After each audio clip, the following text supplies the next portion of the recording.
imoralidade sexual é um dos pecados mais graves que uma pessoa pode cometer. E quando você comete o pecado da imoralidade sexual, você atinge o seu próprio corpo, que é templo e morada do Espírito Santo. E dessa maneira você entristece o Espírito Santo, e o Espírito Santo se afasta de você. E se esse pecado for cometido por diversas vezes, como um pecado de estimação, onde você peca, pede perdão, mas torna a pecar novamente e fica nesse ciclo, você perde a presença de Deus na sua vida. E é tudo o que o diabo precisa para fazer arruaça na sua casa e na sua família e dentro de você, que é o principal. Quais pecados configuram-se imoralidade sexual? Fornicação, que é um pecado onde você tem relação sexual antes do casamento, ou mora com alguém, não é casado e se relaciona com essa pessoa sexualmente, você está em fornicação e você está abrindo portas no mundo espiritual para o inimigo atuar e agir em várias áreas da sua vida. O adultério, que configura também uma imoralidade sexual, que é o ato de trair a pessoa com quem você é casado. A homossexualidade também é pecado, é imoralidade sexual. Muitos dizem por aí que a homossexualidade não é pecado, mas é bíblico que a homossexualidade é pecado. Só que esse tipo de pessoa, elas leem só outros versículos da Bíblia e não leem os versículos dos quais falam que a homossexualidade é pecado. Inclusive em Levíticos 18:22, que diz: com o homem não te deitarás como se fosse mulher, porque abominação é aos olhos do Senhor. Ou seja, a homossexualidade é pecado, é uma abominação contra o Senhor e não tem base bíblica para dizer que a homossexualidade não é pecado. Incesto também se configura uma imoralidade sexual e muitas vezes um crime. Nenhum homem se aproximará de qualquer parenta próxima para lhe descobrir a nudez. Eu sou o Senhor. Levítico 18:6. A Bíblia claramente condena o pecado de incesto, ou seja, o pai se relacionar com a filha, o tio se relacionar com a sobrinha, o sobrinho se relacionar com a tia, o irmão com o irmão. Incesto é imoralidade sexual e muitas vezes se configura crime também. A pornografia é uma imoralidade sexual. A pornografia prejudica relacionamentos reais. Ninguém esbarra no adultério. A maioria das pessoas, elas traem porque elas já começaram a trair consumindo esse tipo de conteúdo. E daí ela sai do virtual para o real. A pornografia está altamente ligada a doenças psicológicas, depressão, ansiedade e outras. Tem pessoas que entram em estado de insanidade mental, loucura mesmo, por viver consumindo conteúdos pornográficos. Eu sei de relatos de pessoas que eram cristãs e viciadas em pornografia. Foi vista na rua fazendo coisas horrorosas e até filmada. E a filmagem foi divulgada para outras pessoas da igreja. Para você ver o nível que a pornografia leva uma pessoa a perder a sanidade mental. Você está lidando com legiões de demônios e você não tem noção dos portais que você está abrindo quando você entra em um site pornográfico. Quando você entra nessa plataforma com o seu intuito de consumir conteúdos como esse. A partir do momento que você entristece o Espírito Santo e esta casa aqui se torna vazia, legiões de demônios podem fazer parte.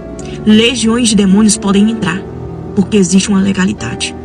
E o mundo espiritual trabalha com legalidade. As consequências da imoralidade sexual, segundo a Bíblia, são muito sérias. Separação de Deus, Isaías 59:2. Mas as suas iniquidades separam vocês do seu Deus. Os seus pecados escondem de vocês o rosto dele.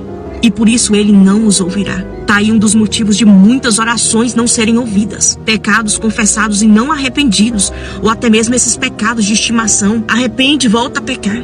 Mas o que eu faço para abandonar esse pecado? Eu não consigo. Abandona o pecado e o caminho que te leva a pecar.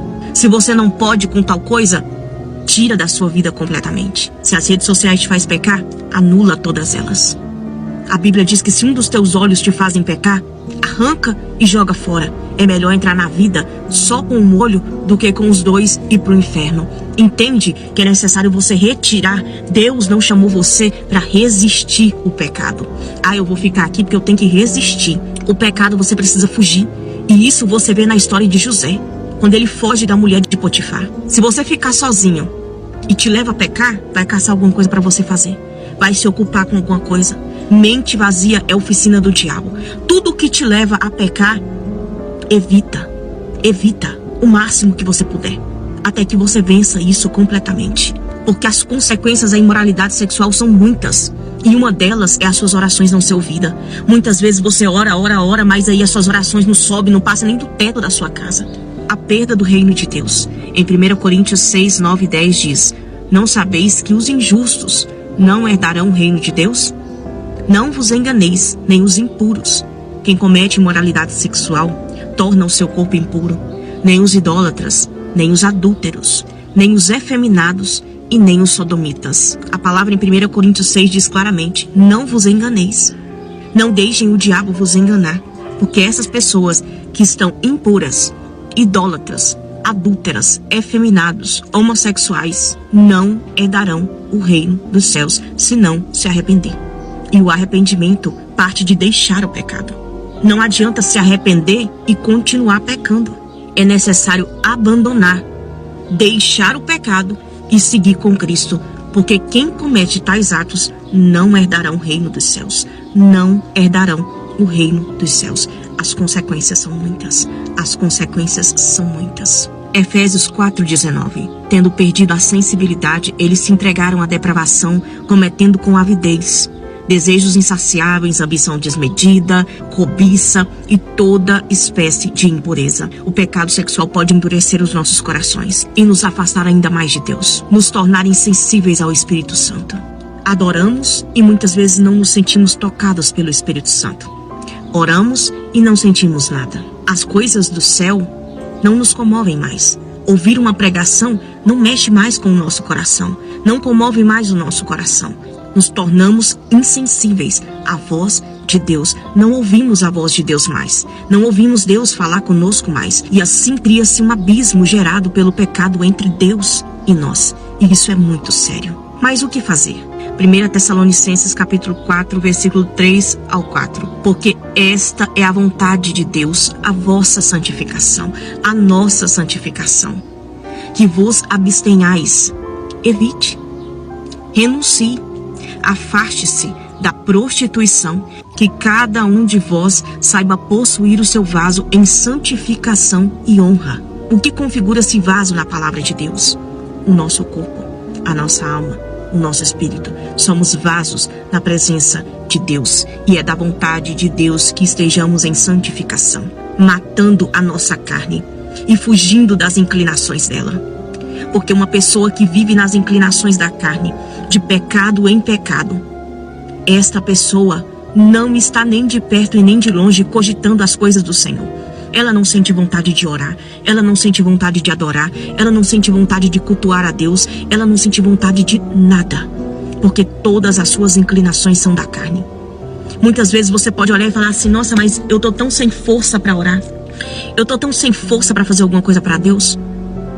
Porque todas as suas inclinações estão voltadas para a sua carne. E talvez os seus pecados não sejam de imoralidade sexual, mas sejam em outras áreas. E se as suas inclinações são maiores para a carne, obviamente você não sente vontade de fazer as coisas do Espírito. Comece a obrigar a sua carne a inclinar para as coisas do Espírito. Ore sem vontade, leia a palavra sem vontade, adore a Deus sem vontade, vai para a igreja sem vontade. Quando você pensar que não, você vai fazer por amor, porque a graça te alcança. Mas enquanto você só fazer o que você quer, o que te dá na telha, todas as suas inclinações serão da carne. Porque a carne jamais vai querer orar, ler Bíblia, pagar preço. E você vai ser escravo do diabo por muitos anos, enquanto você não acordar para entender que a sua força vem de você inclinar para as coisas do Espírito. E se você está aqui nesse vídeo até o final, Deus está falando com você. Abandona o pecado enquanto é tempo. Santidade outra vez. Santidade outra vez.